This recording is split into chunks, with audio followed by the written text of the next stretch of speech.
Paano ba malalaman kung monetize na? Tanong yan ni Kayusful Robert Mejica. Shoutout po sa iyo, Kayusful. At sa mga nagsisimula pa lang, malalaman natin na binibigyan na tayo ng pagkakataon na mamonetize kapag may natanggap tayo na notification. At kailangan natin ma-set up ang isang monetization tool. At maaari din natin i-check ang monetization tools natin sa ating dashboard.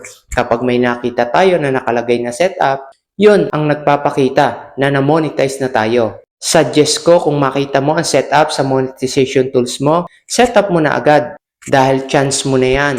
At isa ko pang napakahalagang paalala, kung talagang buo ang desisyon mo na maging isang content creator at gusto mo talagang kumita dito kay Facebook, kahit hindi ka pa monetize, ihanda mo na ang TIN number mo o tax identification number, bank account or PayPal dahil yan ang pangunahing kailangan kapag magse-setup ka na kapag na-monetize.